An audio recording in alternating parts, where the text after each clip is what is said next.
my God, she does what?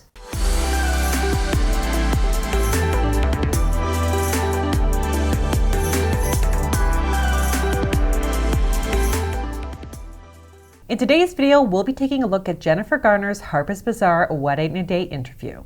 But a quick little reminder here to hit up my description for my general disclaimer and trigger warnings, and for a link to my free Hunger Crushing Combo ebook if you're looking for some more balanced meals and snack idea. Okay, I want to hop in here super quick to tell you about today's sponsor, Aura. If you guys are a regular, you know I've been on a lifelong journey for improving my mental health, my sleep, and my general well-being. As a dietitian, I get sent so many different apps and technologies for meditation or anxiety or sleep, but rarely do I come across an app that brings it all together and personalizes it for you. Aura is an all-in-one wellness app that offers thousands of different meditations, stories, CBT strategies, and breath work. Their experts come from a wide range of diverse backgrounds and uses billions of data points to personalize a sleep and wellness app just for you.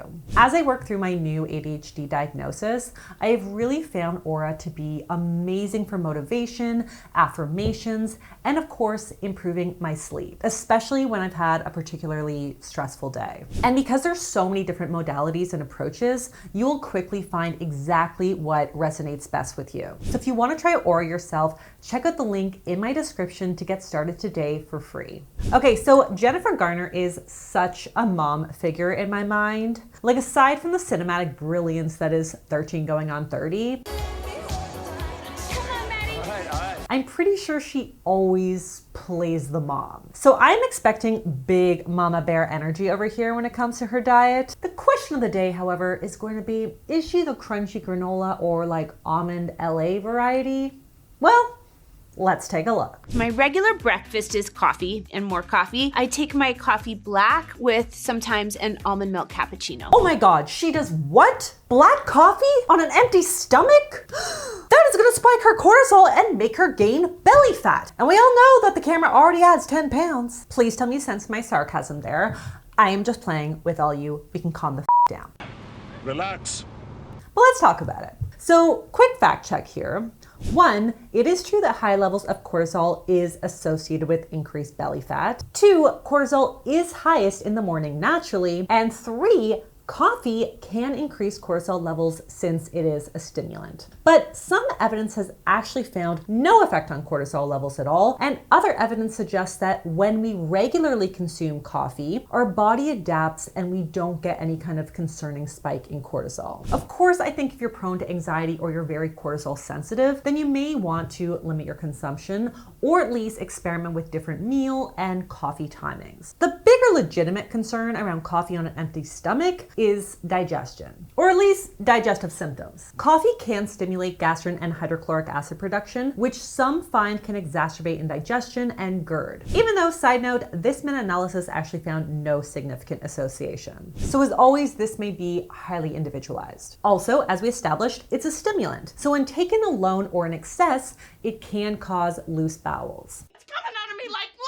Having some food on board will probably help to buffer these effects, but how much or what will really come down to the individual's unique tolerance and sensitivity. For someone, black coffee on an empty stomach will have no ill effect. For others, having it as a latte or with cream or milk is more than enough to help. And for others still, they may need a full meal for it to sit well. So if black coffee on an empty stomach works for Jennifer, it works for me. Usually these days I'll have one breakfast that I get really fixated on for a few years. No. Wait. Did she just say fixated for a few years? Like, I was not prepared for another Kelly Ripa moment in this interview. I will have 3 entirely different meals, but it will be the same rotation of meals for just about a year. Thankfully though, I don't think that's what this is. Honestly, as you guys know, I always say variety is the spice of life. So we ideally want to get in a variety of different proteins, vegetables, fruits, and starches to cast a wide micronutrient and antioxidant net. But the concern I had with Kelly's interview was that she explicitly said that she ate the exact same meals and snacks every day, all day, for 365 days. And there was a really clear rigidity and specificity to the ritual. In contrast, I think it's pretty standard and normal for most people to have like 1 or 2 breakfast meals that they reach for until they get tired of them. I mean, breakfast for most busy working people or parents is not luxurious or leisurely where you have like 2 hours to open a cookbook and come up with something creative and inspired and new. For most of us, it's the fuel that we cram in our body without thinking, as our mind is flooded with a full day of to-dos. I'm a little busy at the moment. So when your stagnant breakfast routine is in place to help alleviate the burden of meal planning and thinking about food, particularly at a very stressful time of day, I see that as an act of self-care. It's not unless the ritual is to maintain dietary control or order or restriction that it becomes problematic. Right now, it is a full-fat yogurt and berries and nuts. And this sounds like a really great balanced hunger-crushing combo. We got protein and fat in the yogurt, fiber in the berries, and healthy fats in the nuts. If this structure works for her and she wanted to sneak in more variety, she could experiment with tweaking the components throughout the day or week to week, using different in-season fruit or choosing seeds or different nuts, or sometimes using like cottage cheese or chia pudding as the base instead of yogurt. All of that could help increase the nutrient variety without adding to the mental load. Really, truly, one of my favorite snacks is Once Upon a Farm, and it is the best thing to eat on the go. I am a big proponent of eating the same meals and foods as our kids as often as possible, and vice versa, even if that means that we're stuck eating our kids like half-chewed cheese sticks. I love cheese sticks though. I do love a cheese stick. Cheese. And while this would be like the teeniest snack of teeny snacks for an adult, they do look pretty damn good. Like they're basically just fruit and veggie purees with some coconut milk and added B coagulant probiotics, which are actually one of my favorite evidence-based probiotic families. So this way you got the prebiotic fiber and the added probiotics plus lots of micronutrients. Yes, there is some packaging waste for such a small, tiny adult snack, but you know, in a pinch for a little handheld nom, I would crush that. I always have an apple. You know, if I'm gonna be out, I prefer to have it cut up. Otherwise, if you have lipstick on, it's a disaster. So I cut it up and then I put it back together like a puzzle and I stick it in my bag and have it later. But an apple and peanut butter, I would say, is my #1 snack. Oh, this is a classic mom hack here. You basically cut up the apple, you stick it back together, and you keep it in place with an elastic band so that it doesn't brown. And the peanut butter also really helps with the adherence and also makes it a perfect hunger-crushing combo snack.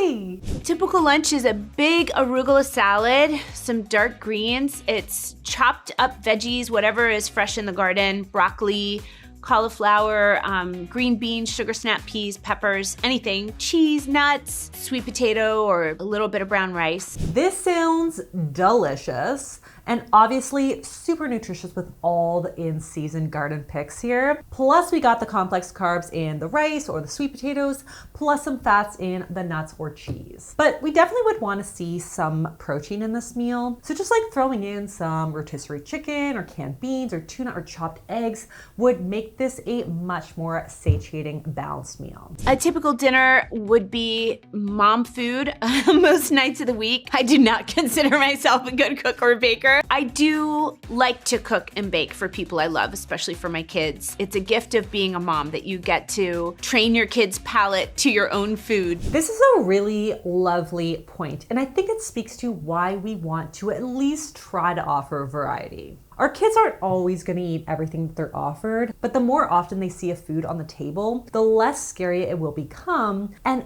every single little exposure brings us one step closer to that food ending up in their mouth. I got a whole video on feeding littles if you want some tips on how to raise an intuitive eater that you can check out right here. I lean heavily on Barefoot Contessa. I love her recipes. You can count on her beef bourguignon, her roast chicken, obviously, it's a classic. The way that she's taught me to roast vegetables, anything I do well is because of Ina. All classic nutritious family meal options. And honestly, I agree, if you want to learn how to cook, buy a Barefoot Contessa. You will never regret that purchase. I'm a big pizzana person. I love pizzana in LA. He has a Brussels sprout salad. What I love is to take a piece of my kid's pizza and to take that salad, and I love salad on top of pizza. Do you think that's weird? And I put it on as much as I possibly can, and then I fold it up. That is my favorite. I don't think that's weird. In fact, I think it's a really great idea for turning a traditional fear food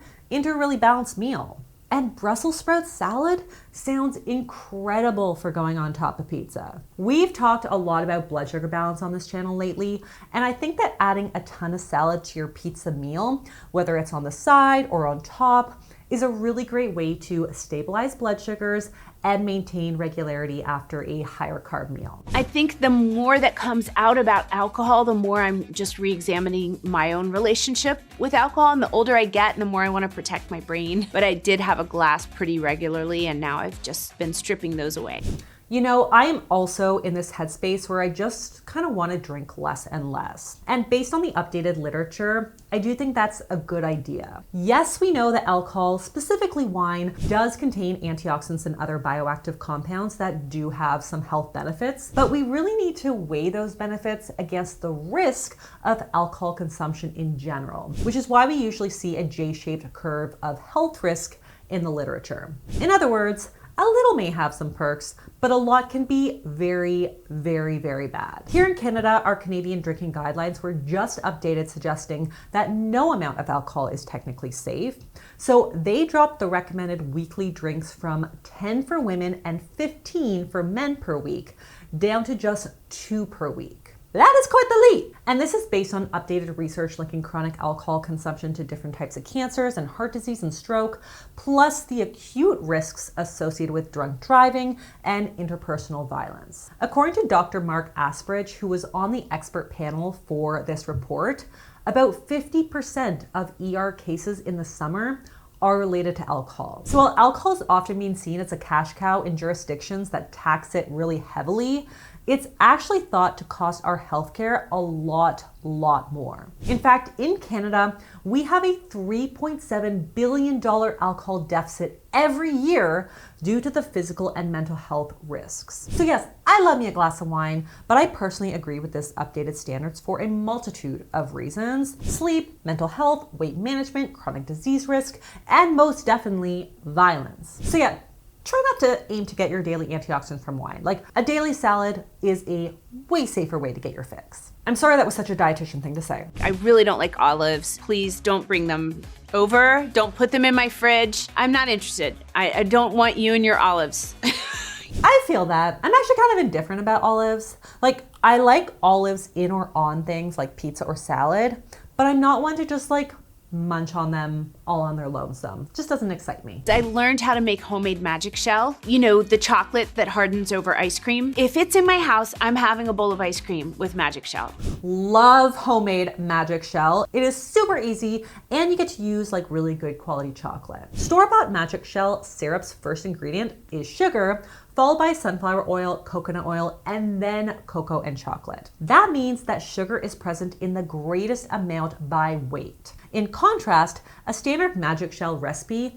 is literally just melted chocolate and a little bit of coconut oil, which is so nice because that way you can use really good quality dark chocolate if you want a lower sugar and more rich chocolate taste. Delicious on ice cream, but if you want to use your magic shell a little more regularly, I love to put it onto frozen berries or make that TikTok famous yogurt and strawberry bite situation. Okay, I loved this day of eating. Despite the breakfast fixation, which as I mentioned, can be an act of self-care for busy folks, I think that Jennifer's diet is very well-rounded and nutrient-dense. We see lots of hearty classics like roast chicken and roasted veg, peppered in with some fun family meals of pizza and magic shell ice cream. And most importantly here, guys, I didn't hear any diet culture rhetoric. No bogus explanations for diet choices or moral disclaimers like, I don't eat this because it's bad or inflammatory.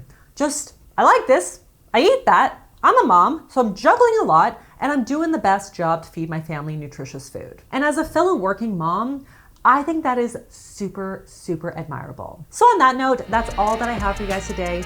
If you like this video, be sure to give it the thumbs up, leave me a comment below on who or what you'd like to see me review next, subscribe to the channel, and I'll see you next time on Abby's Kitchen. Bye!